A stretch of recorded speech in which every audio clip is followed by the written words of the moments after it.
The night security guard from my late father's repair shop called me at 12:17 a.m.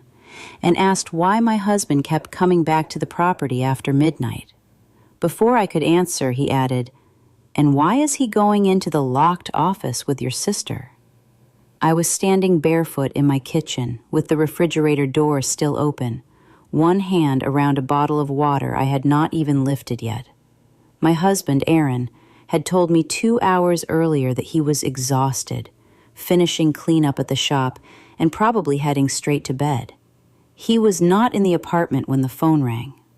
My father had been dead for only 12 days. My sister should not have been there. "Say that again?" I told the guard. He lowered his voice. "Your husband came in through the side gate at 11:43. Your sister showed up maybe 10 minutes later.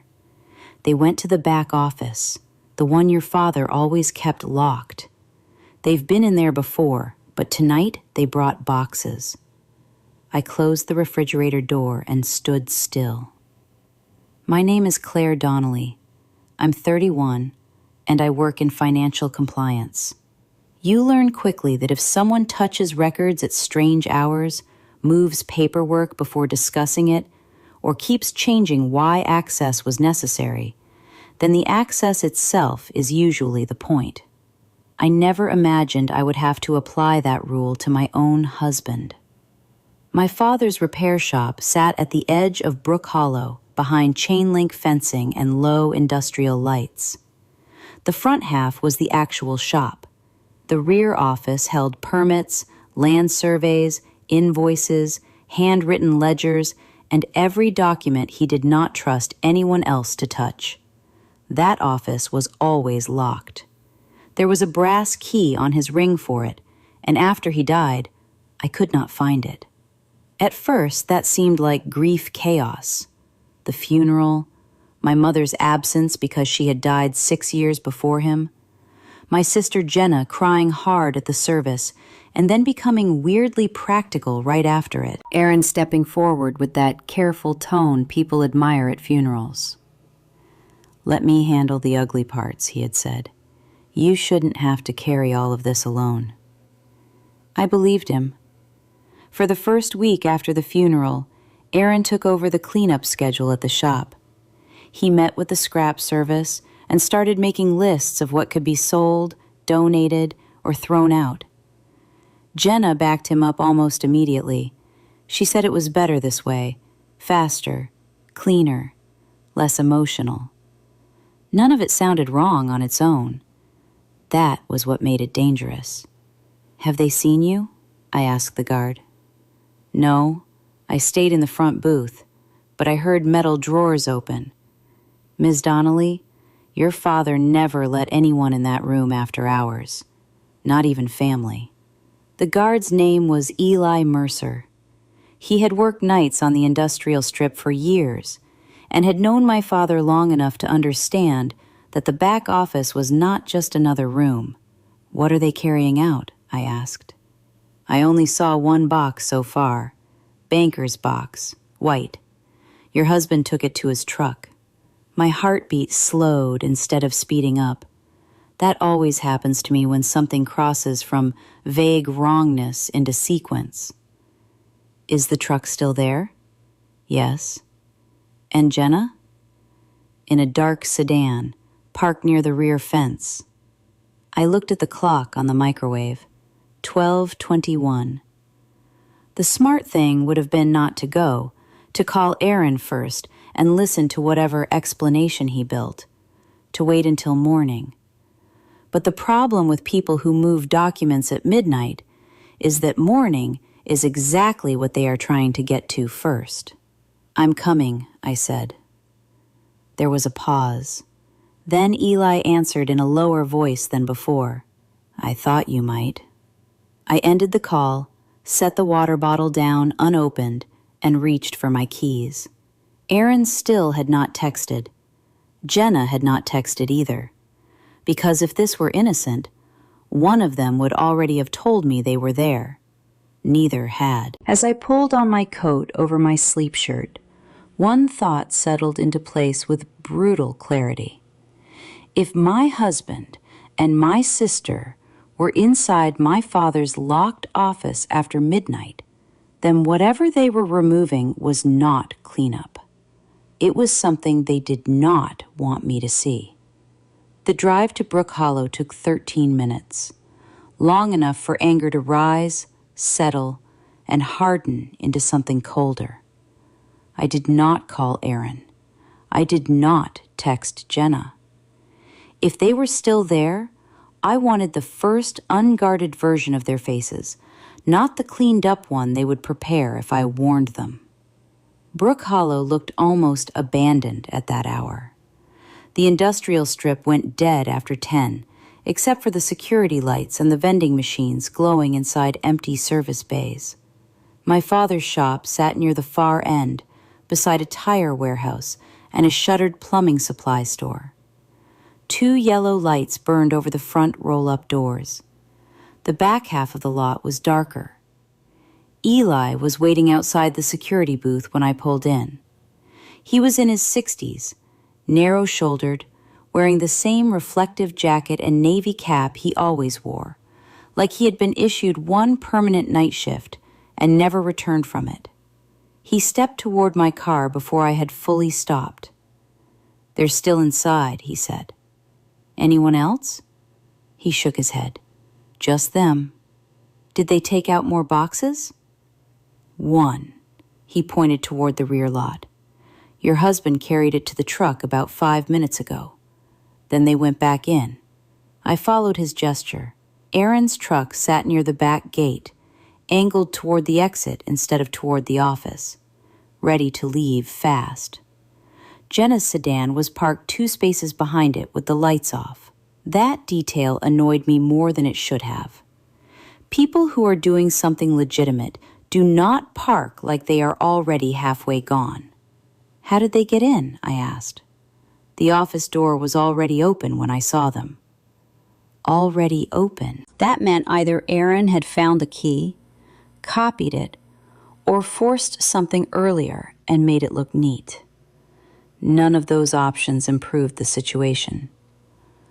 My father had always treated that back office differently from the rest of the shop.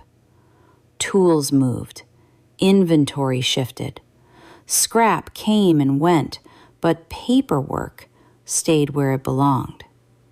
He kept old ledgers, vendor agreements, permit renewals, tax folders, handwritten notes, and survey copies in a steel cabinet behind his desk. He trusted almost nobody with that room, not because he was paranoid by nature, because he believed that once paperwork left a room, it stopped belonging only to facts and started belonging to whoever could frame it first. I understood that better now than I ever had when he was alive. "When was the first time they came at night?" I asked.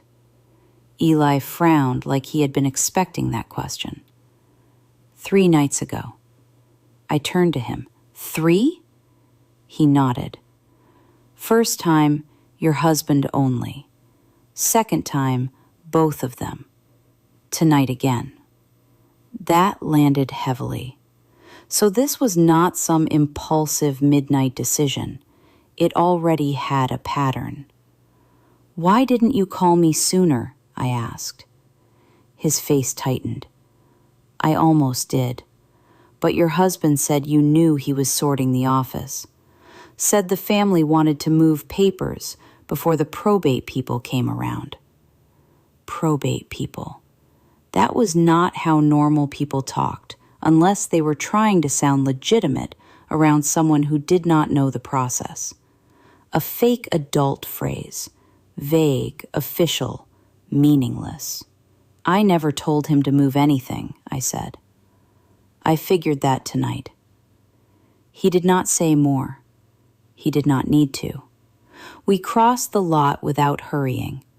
Gravel shifted under my shoes. Somewhere behind the plumbing supply building, an air unit kicked on and then off again. The side door to my father's shop was closed, but a strip of light showed beneath it.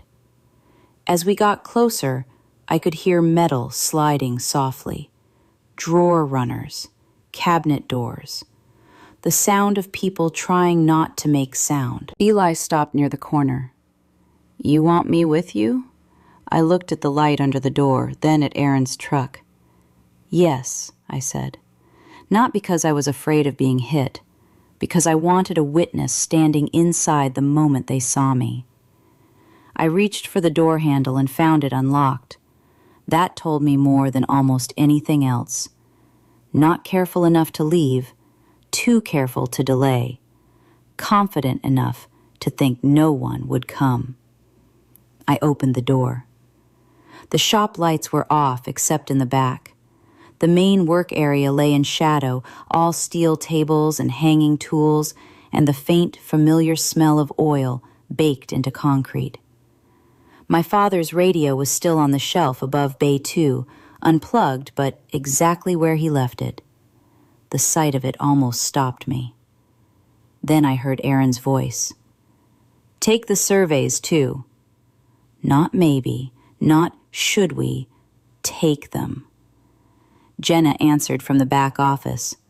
"There are duplicates." "I don't care. Take both." My whole body went still. That was not cleanup. That was selection. I looked once at Eli. He looked back at me and gave the smallest possible nod. Then I walked toward the light coming from my father's office and understood, before I even stepped through the doorway, that whatever had started in this family 12 days after the funeral had already moved past grief and into intention. I did not step into the office right away. I stopped just outside the doorway and let myself see the room before they saw me. My father's desk lamp was on. The steel cabinet behind it stood open. 2 drawers had been pulled all the way out and left that way, like whoever was searching had stopped caring about neatness and started caring about speed. Jenna stood beside the cabinet in my father's old work gloves, holding a stack of folded survey copies against her chest.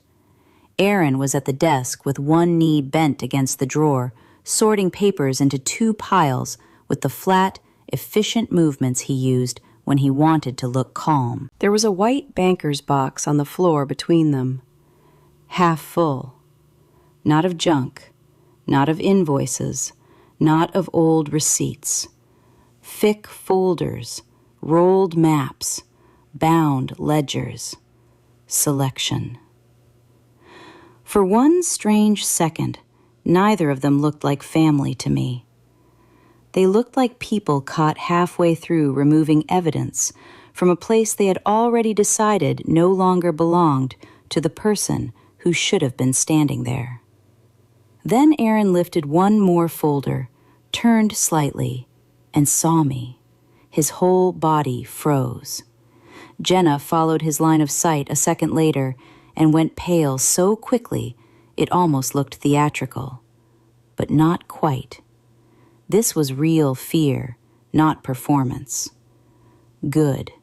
That meant the version they had prepared for daylight did not include me walking in before they were done. For 3 beats, no one spoke. Then Aaron did exactly what I should have expected. He smiled. Not warmly, not naturally, just quickly, like a hand reaching for a familiar tool. "Claire," he said, too lightly, "you scared me." I looked at the box on the floor. "That's interesting," I said, "because from where I'm standing, it really seems like I'm the one who was supposed to be absent." Jenna set the survey copies down on the desk without taking her eyes off me. "This isn't what it looks like." That phrase should have made me angry. Instead, it calmed me. People only say that when they know exactly what something looks like. Eli stopped a few feet behind me in the doorway. Aaron noticed him immediately. That changed the room more than my arrival had. I was family. I could be framed. Eli was witness. He made the scene harder to edit later. Aaron straightened and put both hands flat on the desk. "Claire, I was going to tell you." "No," I said. "You were going to finish." The smile disappeared. He tried a different face then, the tired, burdened one, the one he had used all week while speaking too gently to be challenged. "Your father left this place in chaos," he said. "I've been trying to make sense of it before lawyers and taxes and county people start crawling over everything." County people again. That meaningless adult language fog. I stepped into the room. "So you and my sister came after midnight to make sense of it without telling me." Jenna crossed her arms. "You've been a mess since the funeral." There it was, fast, straight to my stability. Not proof, not explanation, positioning. "I've been grieving," I said. "That's not the same thing." Aaron moved away from the desk by half a step, careful, deliberate, not wanting to look like he was guarding it while obviously guarding it. "Claire, you know how your father was. He hid things in 15 different places, never labeled anything clearly, never kept modern records, never made anything easy. I'm trying to help you." I looked at the open cabinet, the split stacks, the box on the floor. "By taking surveys in the middle of the night?" Jenna answered too quickly. "They were duplicates." "Then why take both?" That landed. Not hard enough to break them, but hard enough to make both of them stop for a second. I walked straight past Aaron and looked into the banker's box. Land files, permit envelopes, 2 dark ledgers with my father's handwriting on the spine, a red folder marked Access Road, a sealed brown envelope with no label at all. I knew that envelope. Not what was in it, the envelope itself. My father used that exact kind for things he did not want mixed into ordinary paper flow. He once told me that if a document mattered enough to change a room when opened, it should not look casual sitting in a drawer. I reached for it. Aaron caught my wrist. Not hard. Worse than hard. Careful. As if he still thought he could control how this looked. The whole room changed. Eli said very quietly, "Sir?" Aaron let go at once. That was the second thing I would remember later. Not that he touched me, that he released me the second another man's voice made the touch observable. "I wasn't stopping you," he said. I picked up the envelope and turned to face him. "No? Then what exactly were you doing?" His jaw tightened. Jenna looked at the cabinet, then at Aaron, not at me. She was already recalculating her role in this, trying to decide whether she was partner, helper, or witness who could still retreat in time. That told me more than either of them had. This was not one spontaneous mistake. It had been discussed, planned, portioned, and whatever explanation Aaron was about to give me, he would not give it because it was true. He would give it because he thought it might still work. Aaron let out a slow breath and looked at me with that careful, measured expression he used whenever he wanted to turn urgency into reason. "Your father left a mess," he said. "I know that sounds harsh, but it's true. Taxes, permits, old land notes, duplicate maps, unsigned agreements. I've been trying to separate what matters from what doesn't before this becomes expensive." There it was. Calm voice, practical tone, the language of rescue. I had heard versions of it all week. The problem was that people who are truly sorting chaos do not do it after midnight with a locked office, a witness-free schedule, and a box already packed for the truck. I kept the brown envelope in my hand. "Then why not tell me?" Aaron spread one hand slightly. "Because you've barely been sleeping. Because every time the shop comes up, you shut down. Because somebody had to start. My sister had to start too? I asked. Jenna stepped in before he answered. Don't do that. Do what? Act like we were stealing. Her chin lifted. We were trying to keep this from turning into a bigger disaster. That was the first honest thing either of them had said. Not the stealing part, the disaster part. Disaster for whom? I looked at the surveys on the desk, then at the open cabinet. What exactly were you taking? Property duplicates, Aaron said. Why? He hesitated just long enough to matter. Because the sale process is going to be ugly if we don't understand what's in here first. Sale process. My father had been dead 12 days. No one had formally discussed listing the property, not with an attorney, not with an appraiser, not with me.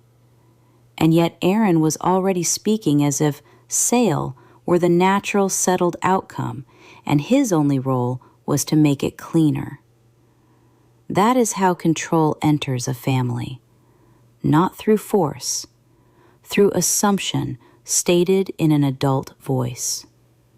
I set the envelope on the desk beside me, but kept one hand on it.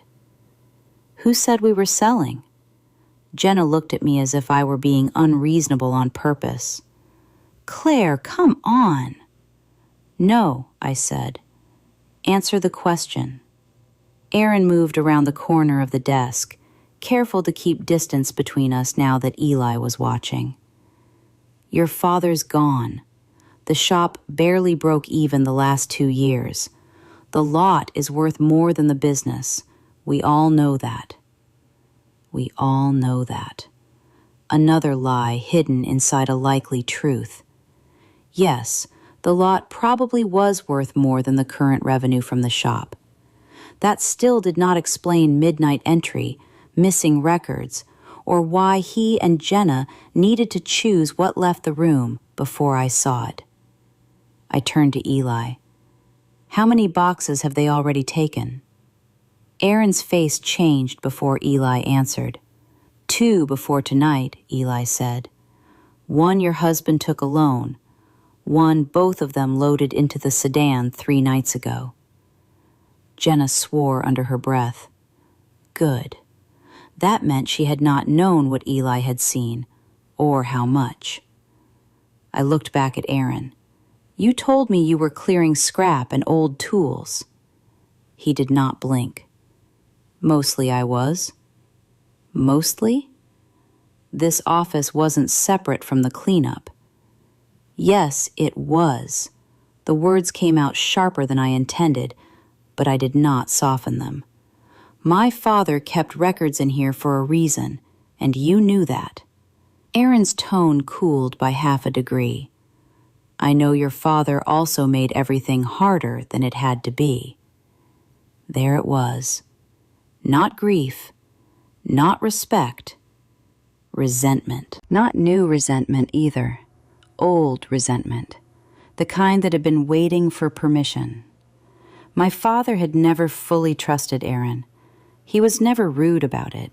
He just stayed watchful in that quiet, working man way that made you feel measured without being accused. At the time, I thought it was generational stiffness. Maybe some of it was. Maybe not. I slid one of the ledgers closer and looked at the spine. 2018. Another underneath it. 2021. Not random years. Not random picks. Aaron wasn't scooping old paper blindly. He was selecting by relevance. I looked up at Jenna. What did you think was in these? Her eyes flicked to Aaron before she answered. That glance told me everything I needed to know about the structure in the room. He had led. She had followed. Land notes, she said finally. Access maps. Stuff tied to the rear parcel. The rear parcel. That was the first concrete phrase anyone had used all night. I held still. What rear parcel? Silence. Aaron realized too late that the sentence had already escaped. Jenna realized it a fraction after him. They both looked at me the same way. Not guilty exactly, but irritated that I now knew there was a shape to what I didn't know. My voice went quieter. You were never sorting duplicates. Aaron straightened. Claire, no. I kept my hand on the brown envelope. You were looking for something specific. He didn't answer. He didn't have to. Because in that pause, in the open cabinet, in the 2 prior boxes, in Jenna saying rear parcel before she could stop herself, the whole night stopped being suspicious and became directional. Whatever they came here for had to do with land, and they had already found enough of it to come back for more. I kept my hand on the envelope and looked at Aaron without speaking. Silence has weight when the right people are forced to stand inside it. The rear parcel isn't a secret, Aaron said at last. No? I asked. Then why am I hearing about it at midnight in a locked office? His jaw tightened. Because your father was impossible about paperwork. That was not an answer. It was a complaint dressed like context. I pulled the nearest survey sheet off the desk and spread it under the lamp. The paper was brittle at the folds, with my father's blocky notes in the margins. One boundary line had been traced over in blue pen. A second access road was marked in pencil and circled twice. What is the rear parcel? I asked.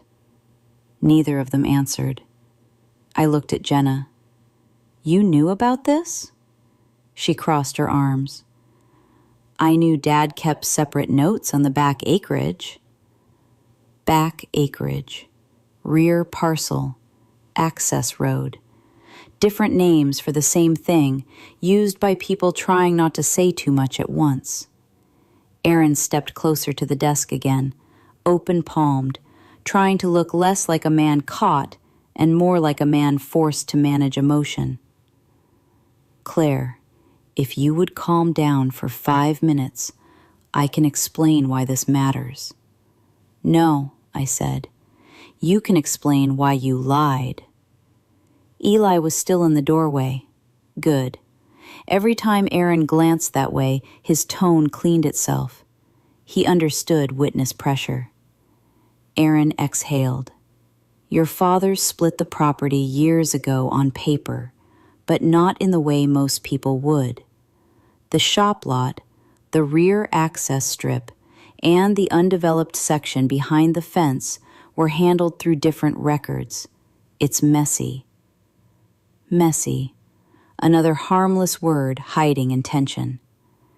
Messy enough to justify midnight document removal? I asked. We weren't removing anything important. I looked at the banker's box. Land files, ledgers, surveys, the sealed envelope under my hand. Then leave it all here, I said. That hit harder than anything else I had said. Jenna spoke before Aaron could. You're making this impossible. No, I said. I'm making it visible.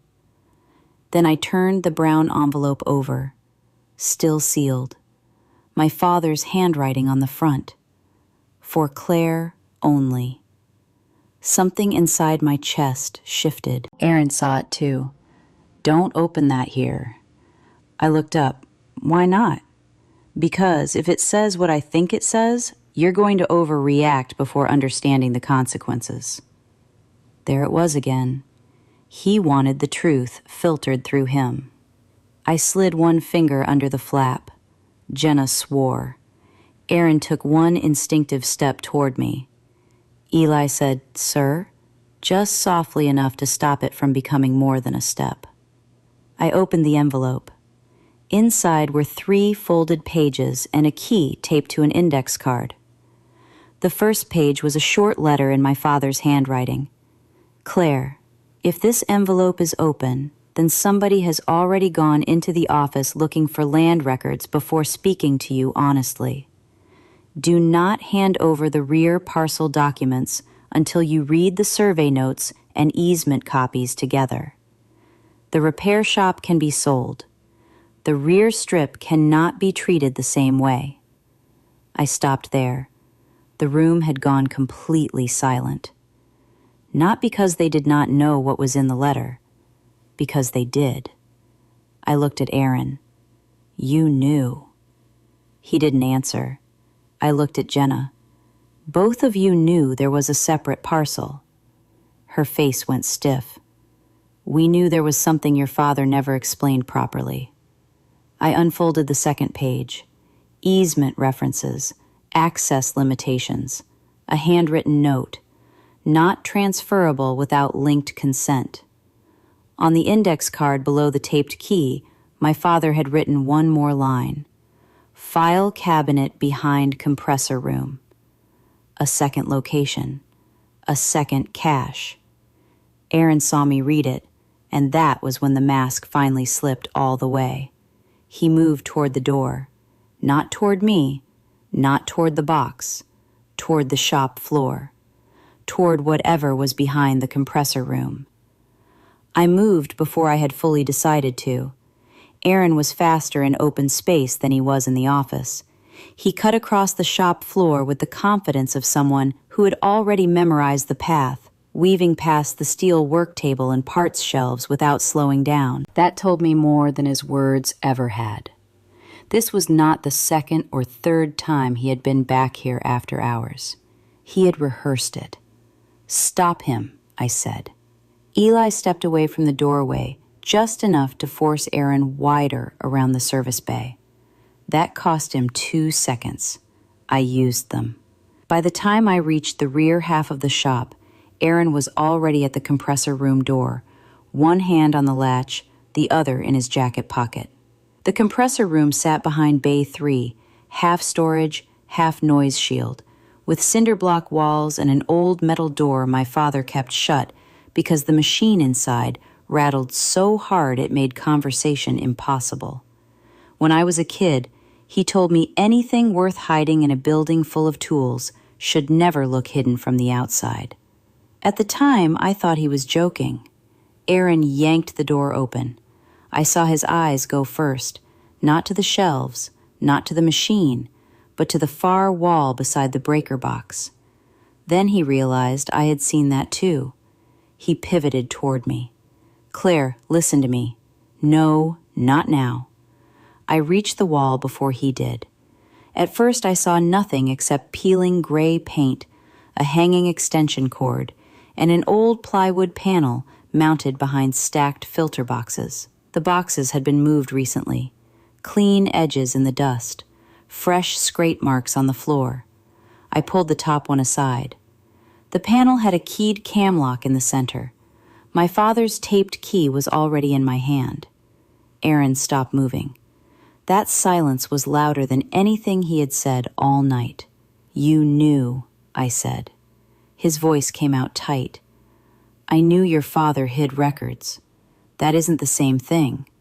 Claire, if you open that without understanding what's in it, you could ruin the whole property position. Property position. Not grief, not family, not cleanup. Position. I slid the key into the lock. Behind me, Jenna said, Please don't do this like this. I turned the key. The cam clicked. The plywood panel loosened on one side and pulled outward like a shallow door. Inside was a narrow steel file box, 2 rolled surveys tied with string, and a plastic sleeve containing signed copies of something older than the papers in the office. I lifted out the file box first and set it on an overturned parts crate. Aaron's voice changed again, softer now. Claire, there are tax consequences you don't understand. I opened the box. Inside were tabbed folders in my father's handwriting. Rear strip easement access rights. Not for general sale. File, Claire, signature, copies. My stomach dropped. Not because the folders existed, because of the last tab. Claire, signature, copies. I looked up slowly. Aaron didn't speak. He didn't need to. His face had already answered the most important question in the room. I opened that folder first. On top were legitimate sample pages, old bank signature cards, one notarized insurance acknowledgement, a property tax protest I had signed with my father years earlier when he wanted me to learn how local records worked. Beneath them sat a fresh page clipped to a draft transfer form. My name typed, my signature line empty, a tracing sheet laid over one of my older signatures. Jenna made a low, shocked sound behind me, like she had known enough to help, but not enough to see this part coming. That mattered, because it showed the plot had layers even inside itself. Aaron took one step closer. Eli moved immediately to block him. "Do not," Eli said. Aaron stopped. I stared at the tracing sheet, then at the empty transfer line beneath it, and felt everything in the last 12 days locked together with a sickening precision. The midnight entries, the missing ledgers, the surveys, the separate parcel, the sealed envelope, the hidden wall file, my old signature samples. This had never been about sorting my father's mess. It was about replacing me inside it. For a few seconds, I could not feel my hands.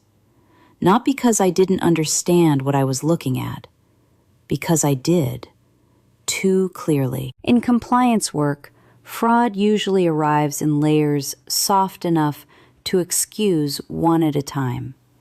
A copied document, a missing attachment, a signature page set aside for later. But sometimes, if you are unlucky, you get to see the whole mechanism at once. Old signature samples, a tracing sheet, a transfer draft, a hidden file box behind a locked panel in a room no one was supposed to know mattered. Aaron had not been helping me survive my father's death. He had been studying the paperwork of it. Jenna spoke first, her voice thinner than I had ever heard it. "Aaron, what is that?" He didn't answer her. He looked only at me. "Claire," he said quietly, "put that down." No. That word settled inside me so cleanly, it felt almost calm. I pulled the transfer draft free and held it closer under the compressor room light. The top lines referenced access rights tied to the rear strip and one adjoining section of undeveloped land behind the main lot. Temporary control language, sale preparation language. Nothing completed, nothing filed, but the structure was there. If finished cleanly, it would have made me look like I had consented to something I had never even been shown. Jenna took a step toward the crate.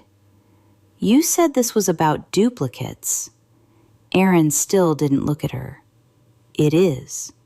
I almost laughed, because that was the kind of lie a man tells after the room has already turned against him, not because he thinks it will work, but because saying anything else would mean he had to step into the truth all at once. Eli stayed where he was, broad enough now across the doorway that Aaron would have to make a scene to get past him. Good. Scenes reveal people faster than arguments do.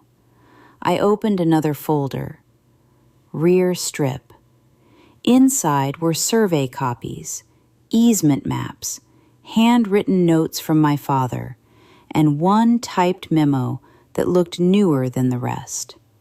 The top line read, "Do not allow sale package to separate shop lot from rear strip without Claire present." I read it twice, then a third time. That one sentence explained everything Aaron had been trying to do. He didn't need the whole property. He needed me absent at the moment the land structure was explained. After that, speed, grief, and pressure could do the rest. "Aaron," I said, still reading, "how far had you gotten?" His tone hardened. "Far enough to know your father made this harder than it needed to be." That was not an answer. Jenna stared at him now, not at me. "How far?" He finally turned to her. "Far enough to stop this place from rotting while Claire froze every real decision." There it was. Not proof, but motive wrapped in blame. He needed me emotionally unreliable because the paperwork alone would never justify what he was doing. I set the rear strip folder down and opened Access Rights. At the top was a signed acknowledgement from years earlier showing that the rear access route could not be transferred cleanly without linked approval from the controlling party. Below it sat two more recent draft pages clipped together, one with my typed name, one with Aaron's handwritten notes in the margin. Need cleaner version. Need date match. Need Claire unavailable or overwhelmed. My body went cold all over again. Not because I was surprised anymore, because the notes were uglier than the scheme itself. They showed planning not just around land, but around me as a condition. My grief was not collateral damage. It was part of his timing. Jenna backed up half a step. "Aaron." He snapped before he could stop himself. "Don't." That single word did more damage to him than anything I had said. Because for the first time tonight, Jenna looked less like an ally and more like a person realizing she had helped push a door open without asking what was behind it. I took out my phone and started photographing every page in the box. Aaron saw that and moved instinctively. Eli blocked him again. "Sir," Eli said, and this time there was no politeness left in it. Aaron stopped, breathing harder now, the careful softness stripped out of him piece by piece. Good. I wanted him tired. Tired men stop editing themselves. "Aaron," I said without looking up from the documents, "did you ever intend to tell me about any of this before it was already in motion?" He was silent long enough that the compressor room seemed to shrink around us. Then he said very quietly, "I intended to keep this family from losing value because your father trusted paper more than people." That line would have sounded noble to someone who hadn't just found a tracing sheet with my name on it. To me, it sounded like confession wearing a tie. I photographed the last page, slid the folder shut, and understood with brutal certainty that whatever happened next could no longer be handled as a family argument in a locked room after midnight. This had to leave the shop. Now. I backed away from the crate without taking my eyes off Aaron and called the one person my father trusted enough to complain about paperwork in front of. Martin Keene answered on the third ring with a voice full of sleep and irritation. "Claire?" "I'm at the shop," I said. "I found hidden land files, my signature samples, and draft transfer pages in the compressor room. Aaron and Jenna are here. Eli is with me." Silence. Then Martin's voice changed completely. "Do not let those documents leave the property." "I won't." "Put me on speaker." I did. Martin had been my father's attorney for years. Not elegant, not warm, but relentless with records and impossible to rattle once a matter turned procedural. My father trusted men like that because they were boring in exactly the right way. "Mr. Keene," Aaron said quickly, reaching for civility the way other men reach for a railing. "This is a misunderstanding." "No," Martin said, fully awake now. "A misunderstanding does not require hidden files, tracing sheets, and midnight entry. Claire, tell me exactly what is in front of you." So I did. Rear parcel folders. Access rights. A note saying the shop lot and rear strip were not to be separated without me present. Draft forms with my name. A tracing sheet over an older signature. A margin note about me being unavailable or overwhelmed. The more I said aloud, the less room Aaron had left to hide inside tone. When I finished, Martin asked one question. "Have any original documents been loaded into a vehicle?" "Yes," Eli said before any of us could. "At least 2 boxes over prior nights. 1 box tonight." Good. That mattered. Because until then, Aaron could still have tried to shrink this into document review, bad judgment, family pressure. Removed boxes changed it. Movement created sequence. Sequence created intent. "Claire," Martin said, "collect the files in front of you, the brown envelope, and anything from the office tied to land, access, or signatures. Do not sort. Do not debate. Put everything in one place where all 3 of you can see it." Aaron laughed once under his breath. "You can't seriously think she should just seize records in the middle of the night." Martin answered instantly.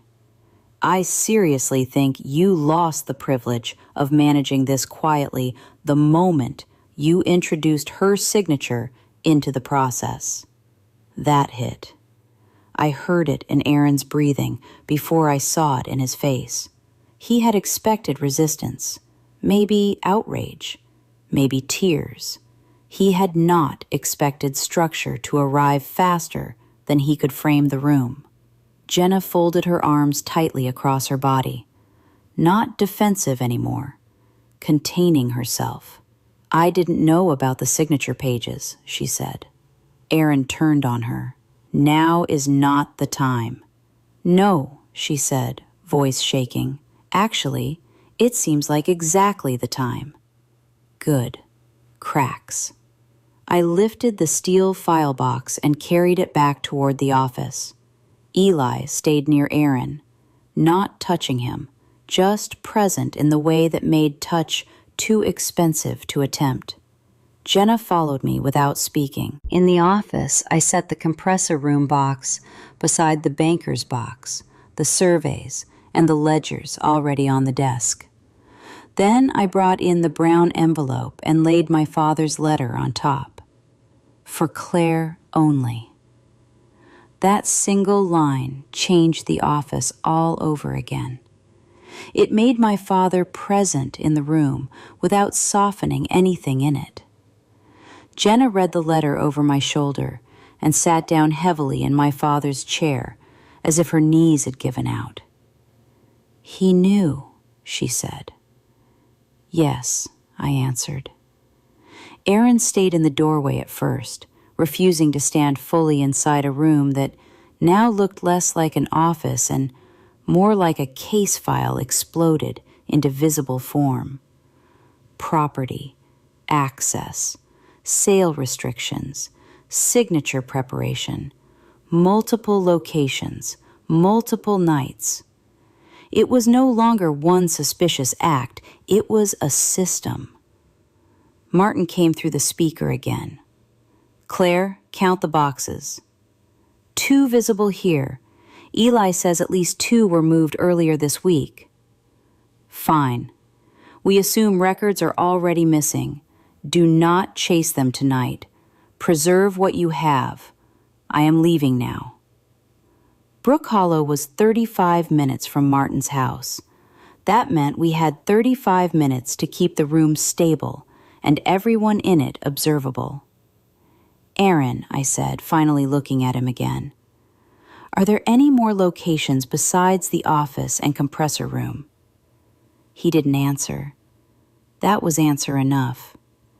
I did not press him again right away. Silence was doing better work than accusation. Aaron stayed in the doorway with his shoulders set too square, as if posture alone could keep the room from turning against him.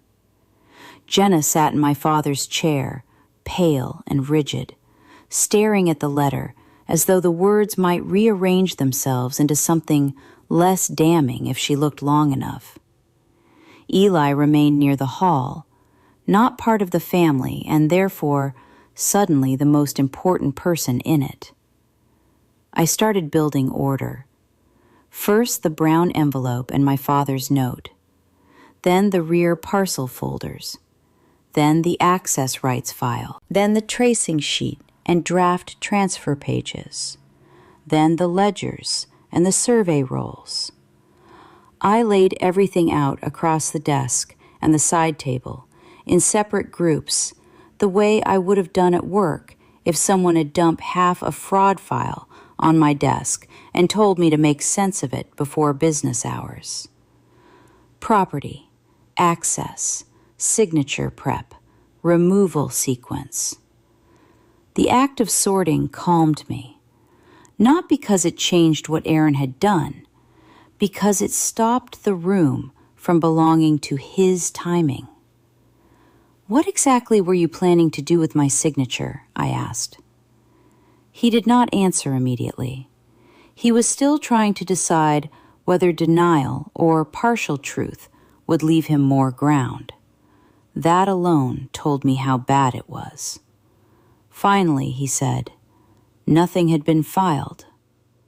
That made Jenna look at him sharply. I kept my face still. That wasn't the question. It was a draft, he said. Contingency paperwork. Contingency for what? For movement, he snapped. For sale preparation. For keeping this place from turning into dead value. There. Not care. Not grief. Not cleanup. Value. He said it like a man who had already spent the money in his head. I picked up the page with his handwritten note in the margin and read it aloud, slowly. Need cleaner version. Need date match. Need Claire unavailable or overwhelmed. Jenna closed her eyes. Aaron's voice dropped lower. You're reading that like a prosecutor. No, I said. I'm reading it like the person you were designing around. That landed harder than anger would have. He looked away first. Good. I turned to Jenna. What did he tell you? Her hands tightened in her lap. That Dad had kept the land structure messy.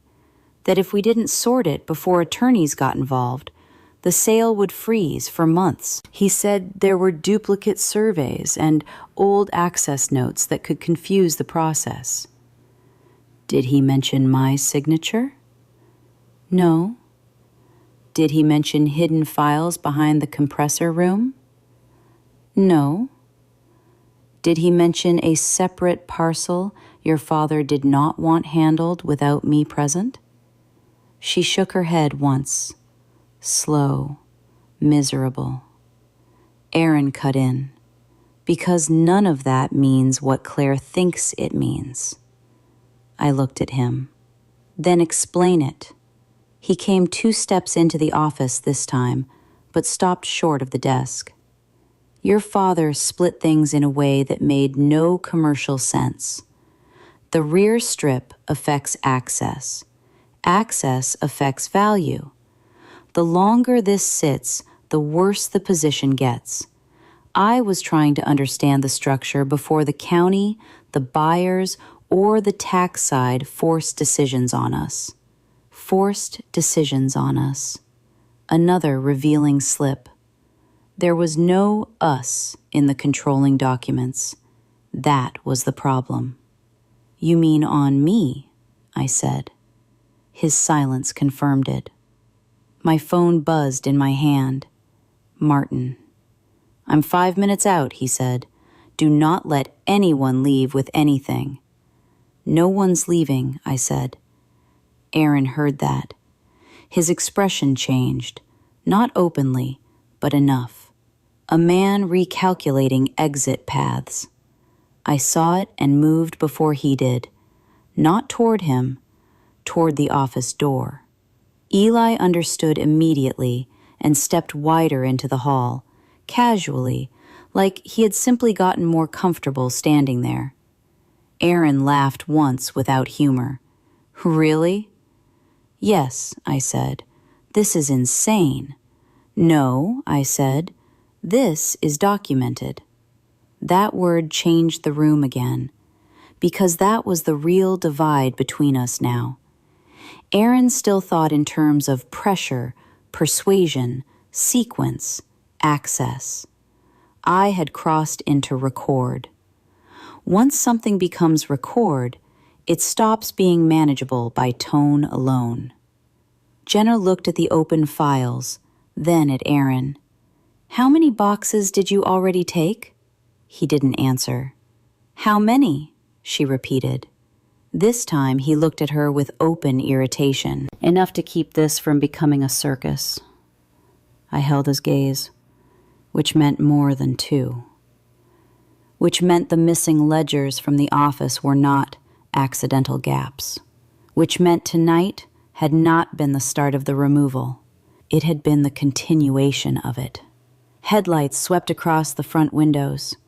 Martin had arrived.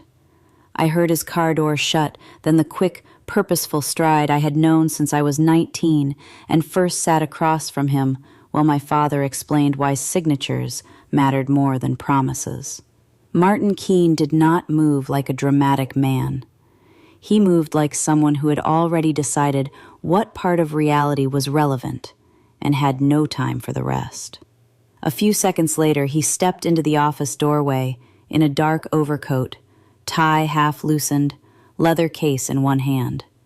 He took in the room the way good lawyers do, not emotionally, not socially, but structurally. Me by the desk, Aaron 3 feet inside the office, Jenna in my father's chair, Eli in the hall. Files open, letter visible. Survey rolls out. Tracing sheet near my right hand.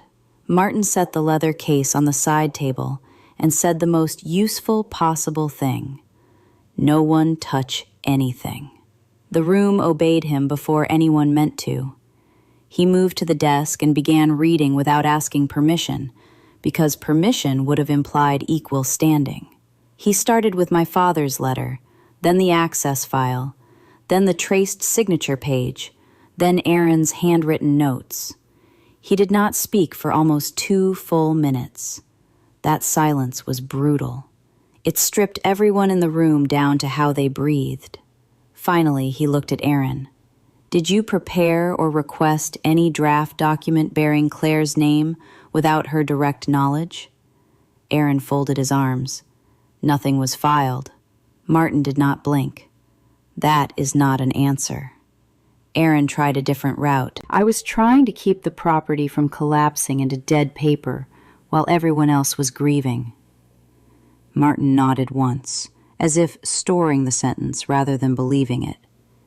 Did you prepare or request any document involving her authority, consent, or signature without her direct knowledge? Aaron's jaw tightened. I reviewed options. There, partial truth, the first real one. Jenna looked at him sharply. You told me these were duplicates. He ignored her. Martin turned to me. Claire, tell me exactly where each category of documents was found. So I did. The office cabinet, the banker's box, the brown envelope, the hidden panel in the compressor room, the signature samples, the tracing sheet, the draft transfer pages, the note referencing me being unavailable or overwhelmed. Martin asked Eli for the midnight sequence. Eli gave it cleanly. Prior visits, vehicles, boxes removed, tonight's arrival, tonight's movement. No drama, just order. Good. That made the night usable. Then Martin asked Jenna what she had been told she was helping with. She swallowed once before answering. Aaron said your father kept duplicate land records and that if we didn't sort them before lawyers got involved, the sale could stall and cost everyone money. Martin's expression did not change, but I could feel the shift in the room. Everyone. That was another lie. Maybe not one Jenna had built, but one she had swallowed. Martin looked back at Aaron. Who authorized a sale process? Aaron spread his hands slightly. No one formally. I was trying to get ahead of unnecessary delay.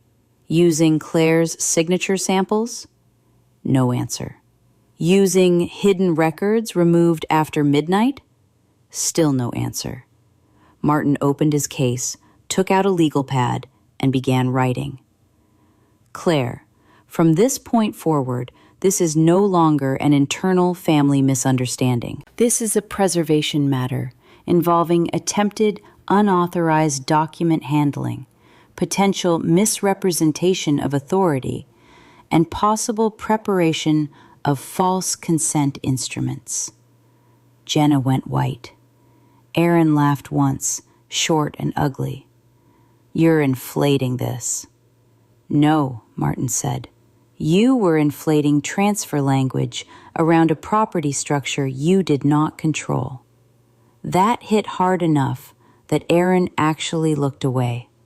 Martin continued writing. Claire, I want every visible document photographed again in my presence.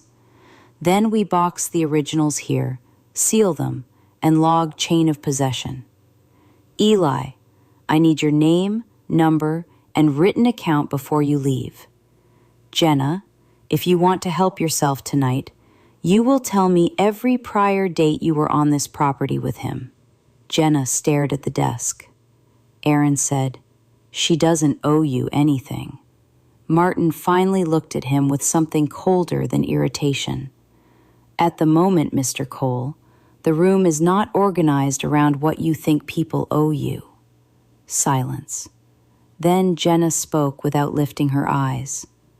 3 nights ago, she said, and once before that.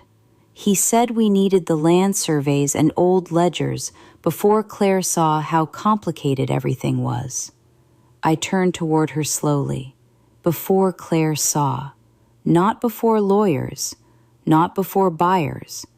Before me. Martin wrote that down too. And just like that, the whole scheme lost its last shelter. It was no longer hidden in tone, timing, or family fog. It had witnesses now. That changed Aaron more than Martin's language had. Until then, he had still been trying to manage the room through tone. Patient husband, practical son-in-law, the adult in the chaos. But once Jenna gave Martin dates, once Eli's account sat beside the traced signature page and my father's letter, the story stopped belonging to whoever sounded calmest. It belonged to sequence. Aaron knew it. I could see him calculating the loss in real time. Not just the land, the timing. The possibility that if he kept the right papers moving fast enough, grief would do the rest for him. That possibility was dying on my father's desk under Martin's legal pad. Martin looked at Jenna. What exactly were you told to remove on those earlier visits? She swallowed. Ledgers, survey copies, access notes, anything tied to the rear strip. Did he tell you why? He said Claire would freeze once she saw how complicated the sale was. He said if we could understand the structure first, we could explain it to her in a cleaner way. A cleaner way. That phrase made me colder than anger would have. A cleaner way meant a version in which my father's warnings were gone. A version in which the separate parcel looked routine. A version in which I appeared to agree after the real documents had already been filtered through Aaron. Martin lifted the traced signature sheet with 2 fingers. "Who made this?" Aaron did not answer. "Who made this?" Martin repeated. "It was never used," Aaron said at last. "That is not what I asked." No answer. Martin set the sheet down. "Fine, then I'll ask differently. Did you know Claire's signature samples were being kept in the hidden file?" That one landed harder. Aaron hesitated too long. "Yes," he said. The room got smaller. Not because the answer shocked me, because it simplified everything. Hidden signature samples do not live beside draft transfer language by accident. You do not build tracing sheets around someone's name because you are overwhelmed by a funeral. You do it because at some point you considered replacing consent with process. Jenna stared at him. "You told me those were backup identity documents." Aaron looked at her with open contempt. "They were documentation." "No," I said. "They were preparation." He turned to me. "You want to make this sound criminal because that's easier than admitting your father left an impossible mess." Martin cut in. "Mister Cole, from this moment forward, you do not touch a document, a box, a file, a vehicle, or a lock on this property without counsel present. Do you understand me?" Aaron's face hardened. "You can't bar me from helping my wife." Martin's tone stayed flat. "I can advise your wife that you were found after midnight removing records tied to a controlled parcel while draft documents bearing her name and signature samples were hidden in a secondary location. She can decide what role you have after that." For the first time all night, Aaron looked uncertain. Martin turned to me. "We need a recovery list." So I built one aloud. "Visible tonight. Brown envelope, rear parcel files, access rights, ledgers, survey rolls, signature samples, tracing sheet, draft transfer pages, handwritten notes. Missing from prior removals, unknown ledgers, unknown survey copies, unknown access records, unknown correspondence, possibly additional originals." Martin nodded. "Good. Now vehicles." Eli answered. "Truck and sedan both here tonight. Earlier nights, too." Martin wrote that down.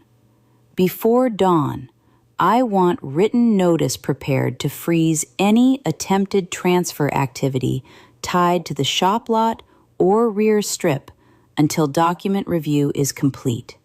Aaron took one step forward. "That will kill the sale." Martin did not look up. "There is no sale." Silence. Then I said, very quietly, "There never was. Not the way you meant it." Aaron looked at me, and I saw the last soft version of him disappear completely. What remained was not grief or panic. It was resentment, stripped clean. He had not just wanted the land.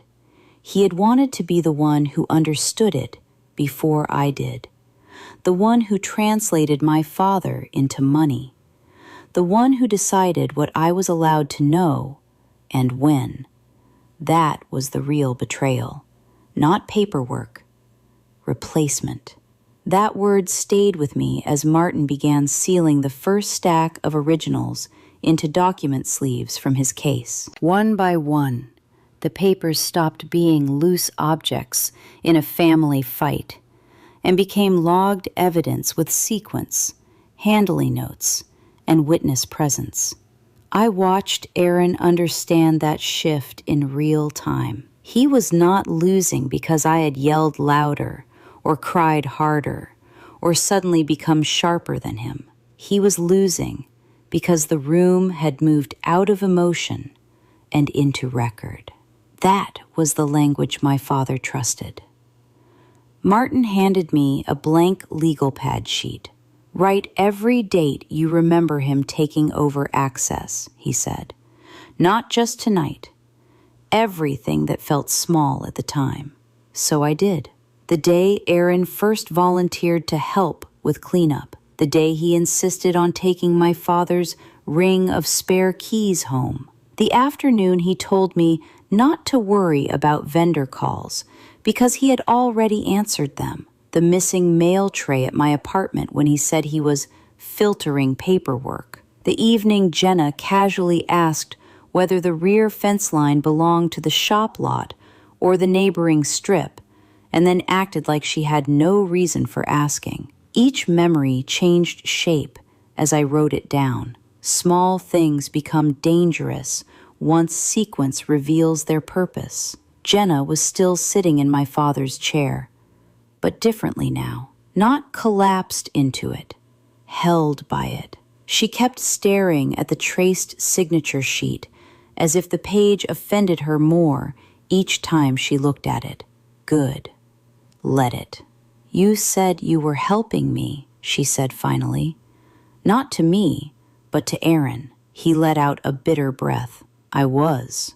"No," she said. "You were helping yourself first and telling me it was for family." That landed because it was true enough to wound. Aaron looked at Martin, not at either of us. "You're building a case out of unfinished paperwork." Martin capped his pen. "No, I'm building a timeline out of conduct." That answer cut cleaner than anything else said all night, because unfinished paperwork could still be defended as panic, confusion, bad judgment, overreach. Conduct was harder. Hidden panels, removed boxes, signature samples, night entry, a controlled room, repeated visits, all of it pointed in one direction. My phone buzzed. I almost ignored it until I saw the screen. County alert. I had set one up years ago for a client property and never turned the feature off on my compliance account.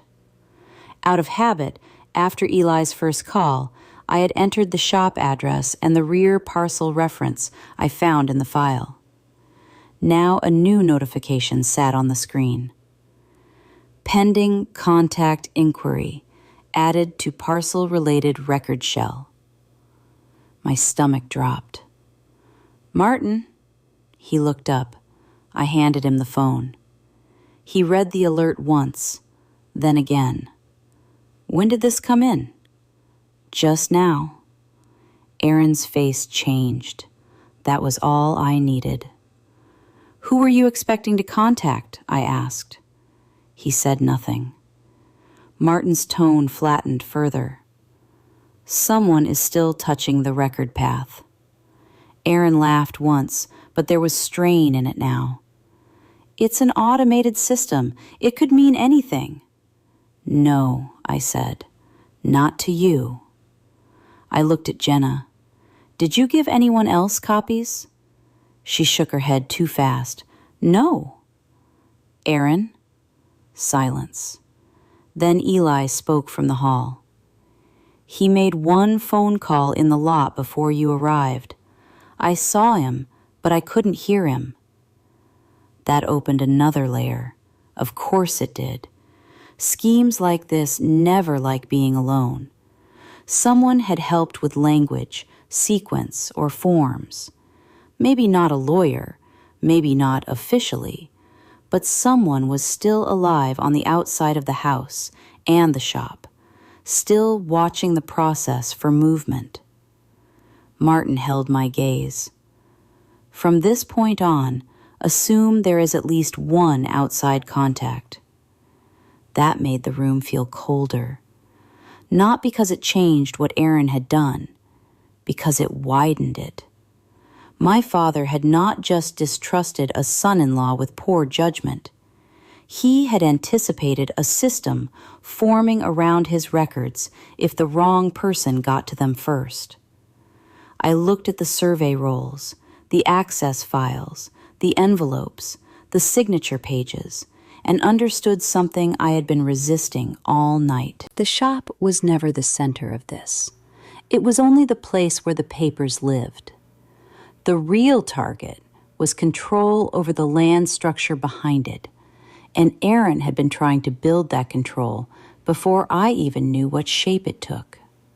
Martin slipped my phone back to me. "We move fast now," he said. "Not emotionally, procedurally." For the first time since Eli called, that didn't feel like a warning. It felt like leverage. That was new. All night I had been reacting to what Aaron had already touched, moved, and framed. Now, for the first time, the momentum shifted. Not because I suddenly had all the answers, because he had lost the one advantage he depended on most, being the only person in the room who thought he understood the structure. Martin took control of the next 15 minutes with the kind of boring precision my father respected more than charm. He dictated. Eli wrote his witness statement at the side table. Jenna, pale and silent, listed the prior nights she had been at the shop and what she remembered loading. I photographed everything again under Martin's instruction, including envelope fronts, survey tabs, and the hidden panel behind the compressor room. Aaron said very little. That worried me more than if he had shouted.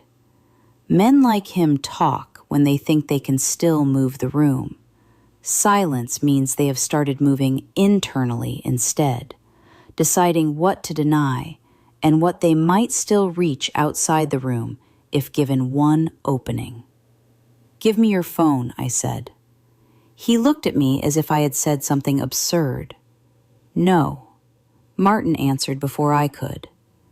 "Then keep it in your sight and do not use it."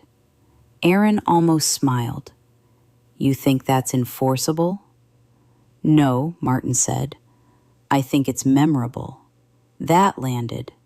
Not because Aaron respected rules, because he understood records. I stepped toward the office window.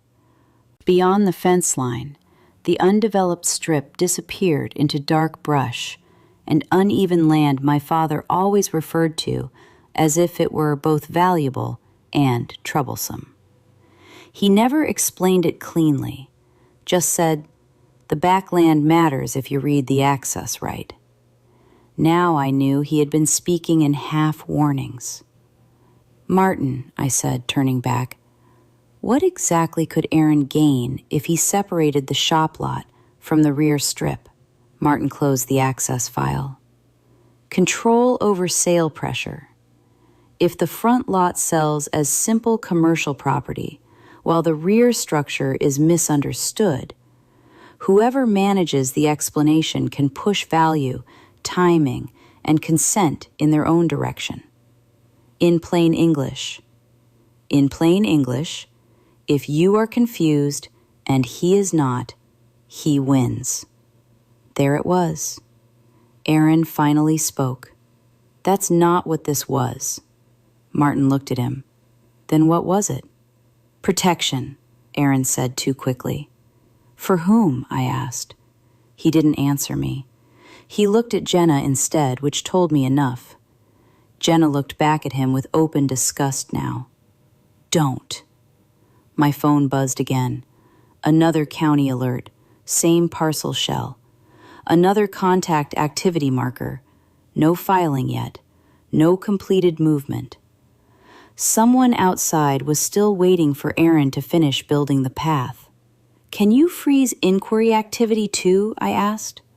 "No," Martin said, "but we can make the next move expensive." He opened his case and pulled out emergency notice sheets. I'm drafting written notice now to flag disputed authority, document preservation, and contested parcel handling. First thing in the morning, county, title, and any formal sale touchpoint get notice. Aaron laughed again, but it broke halfway through. Based on what? A grieving daughter and a security guard? Martin slid the traced signature page into a sleeve. Based on this. Based on the hidden panel. Based on your midnight access. Based on your own notes. Based on the witness timeline. Every sentence tightened the room. Jenna stood up from my father's chair. Tell her about the buyer. Aaron went completely still. There it was. Not just land. Not just access. A buyer. I turned slowly. What buyer? Jenna swallowed. He said there was a commercial buyer interested in the front lot if the access issue got cleaned up first. He said if we moved fast enough, I could help explain it to you before lawyers complicated everything. I looked at Aaron. He did not deny it. That was the moment the last piece clicked into place. He hadn't just been trying to understand the land before I did. He had already started pricing the version of it where I was reduced to a signature line. That realization did something clean inside me. It burned off the last useless part of the night, the part still hoping there might be some smaller explanation hiding behind the bigger one. There wasn't. Aaron had not stumbled into a paperwork trap while trying to be helpful. He had built himself a position inside my father's death, inside my grief, inside the structure of land I did not fully understand yet, and then started shopping the version of it that excluded me. Who is the buyer? I asked. Aaron looked at Jenna first, not at me. That was answer enough, but I wanted it spoken. Who is the buyer? Jenna folded her arms tighter across herself. A commercial storage group, I think. I never saw the full name. He said they were interested in the front lot if the rear strip could be handled quietly first. Quietly, of course. Martin wrote that down without looking up. Did you see any written communication? Jenna nodded once. An email printout, maybe two. In the office one night. I thought it was just preliminary interest. Where? I asked. She pointed toward the open steel cabinet behind my father's desk. Lower drawer. Red folder or dark red binder. Something with parcel sketches clipped to it. I moved to the cabinet before Aaron could say a word. The lower drawer was half empty now from everything already spread across the desk. But in the back left corner sat a slim red folder, tucked flat beneath an old permit packet. I pulled it free. Aaron's voice came out sharper than it had all night. Claire. I ignored him and opened it under the desk lamp. Inside were 3 printed emails, a draft valuation sheet, and 1 annotated site sketch. The sender line on the first email showed a commercial acquisitions address, not a named individual, but the content was clear enough. If front parcel access can be regularized and rear encumbrance clarified, we can discuss preliminary numbers. Regularized. Clarified. Language like that exists to make theft sound administrative. The second email was worse. It referenced timing pressure and included 1 line Aaron had underlined in pen. Need clear point of contact with authority to move quickly. Point of contact. Authority. Move quickly. I looked up at him. You were already in conversation with them. He finally met my eyes. Only exploratory. Martin answered before I could. Exploratory contact while removing internal land records after midnight. Aaron's jaw locked. I turned back to the folder. The draft valuation sheet compared one version of the property sold as a simple shop lot versus a second version that accounted for access control and rear strip leverage. The number difference was large enough to explain everything, not emotionally, mathematically. Jenna took one step back from the desk as if the paper itself had become contagious. "You said it was just to see what the land might be worth," Aaron snapped, "because no one else was willing to ask the right questions." "No," I said. "You asked the profitable ones." That landed harder than I expected. He laughed once, but there was nothing left in it except bitterness. "Your father made a religion out of hiding things. Somebody had to translate that into the real world." Translate. Another euphemism. Another word pretending conversion was the same thing as betrayal. Martin held out his hand. The folder. I passed it to him. He read the first page, then the second, then slid the whole set into a sleeve without comment. That silence hurt Aaron more than outrage would have. A lawyer does not need to moralize when the documents are already doing the work. My phone buzzed again. This time it was not a county alert. It was a text from an unknown number. "Is the front parcel still moving or not?" No name, no greeting, no confusion, just pressure. I showed the screen to Martin. He read it and nodded once. "Do not respond." Aaron's face changed the instant he saw the message. Not surprise, recognition. Good. That meant the outside contact was not theoretical anymore. It was live. "Who sent this?" I asked. He said nothing. Martin turned toward Eli. "Did Mr. Cole step outside to make a call before Claire entered the property?" "Yes," Eli said. "In the lot. Maybe 30 seconds, maybe a minute." Martin wrote that down too. One by one, every soft edge was disappearing. Not because Aaron suddenly decided to confess, because sequence was closing around him faster than he could reopen it. Hidden panel, signature prep, removed boxes, buyer contact, live pressure text. Each piece alone was ugly. Together, they became design. I looked at the red folder, the traced signature page, my father's note, and the email asking whether the front parcel was still moving, and the whole story stopped feeling like a family crisis. It became what it had been the entire time. A transaction Aaron thought he could complete before I understood I was being written out of it. Once I saw it that way, everything in the office simplified. Not because it became less painful, because it became legible. The midnight visits, the removed boxes, the hidden panel, the signature samples, the buyer emails, the soft language about cleanup and value.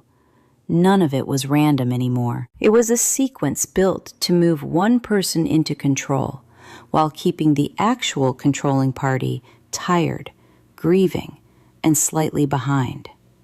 Me. Martin finished sealing the red folder and set it beside the rest of the preserved stack. "That's enough for tonight," he said. "We have attempted document manipulation, removal activity, outside commercial contact, and draft authority structure around a parcel the controlling party was never properly shown. We move formally at daybreak." Aaron gave a tired, angry laugh. "You're talking like I forged a deed." "No," Martin said. "I'm talking like you built the runway." That was the exact phrase. Not the flight, the runway. A path, a timing structure, a way to make the next step feel inevitable once enough paper had been filtered, enough access had been controlled, and enough urgency had been manufactured around me. Jenna looked like she might be sick. Good. Not because I wanted to humiliate her, because shame was finally doing what loyalty hadn't, separating her from him. "I want to give a statement," she said. Aaron turned toward her so fast, the chair beside him scraped the floor. "Don't." She flinched. There it was, clear enough now that no one in the room had to translate it. Martin didn't raise his voice. "You are free to remain silent. You are not free to direct anyone else." That silenced Aaron better than anger would have. Jenna looked at me, not him. He told me the rear strip was only being held up by old paper. He said if we gathered the records first, he could explain it all to you cleanly and stop you from freezing the deal. I thought he meant the sale would happen anyway, and he was just trying to make it less messy. Her mouth tightened.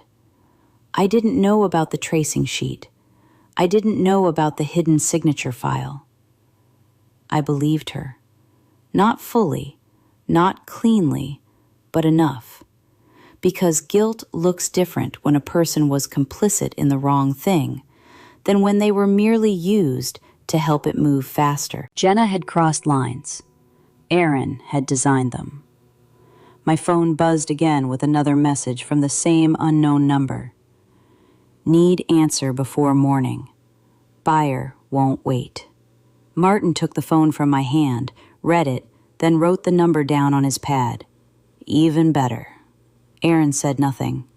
He had finally understood that silence was safer than the wrong explanation. But it was too late. The structure was already visible. Hidden land records, draft transfer pages, signature prep, live commercial pressure, multiple after-hours removals. Every new layer had made the last one uglier. Eli signed his witness statement at the corner of the desk. Martin signed beneath it. Then he turned to me. "Claire, I want the following from you before 8 a.m. A written timeline, all phone screenshots, and a list of anything you remember Aaron taking over since your father died. Keys, calls, mail, access. Do not argue with him again tonight. Do not let him enter this property alone. And do not, under any circumstances, let any original document leave your sight before I return." "I won't," I said. For the first time all night, my voice did not shake. Aaron looked at me then, really looked at me, and I saw what sat underneath all the careful language he had used since the funeral. It was not concern, not duty, not even greed by itself. It was resentment at the fact that my father had trusted me with something he believed Aaron should have been able to control. That was the betrayal. Not only that he wanted the land, that he thought my grief made me replaceable in the structure of it. Martin snapped his case shut. "We're done here for tonight." No one argued. By the time we stepped out of the office, the shop felt different. Not healed, not peaceful, but returned to sequence. The box was sealed. The files were logged. The emails were preserved. The hidden panel was photographed. The witness statements were written. Aaron was no longer the adult quietly managing a difficult inheritance. He was just a man, standing in fluorescent light beside documents that had stopped lying for him. When I locked my father's office an hour later, I used the key from the envelope and kept it in my own coat pocket. That felt right, not because the room had become safe again, because it had become visible again. My father had not trusted me with ease. He had trusted me with record, with order, with the kind of patience that waits until a lie has fully arranged itself before turning on the light. This story did not end in revenge fantasy. it ended where it should have, with the scheme exposed before it could complete itself, with the property returned to the person my father actually protected, and with one final truth I would have to live with long after the files were reviewed and the buyer contact was traced. The people most eager to help you through grief are sometimes the ones hoping grief will keep you from reading what they're doing.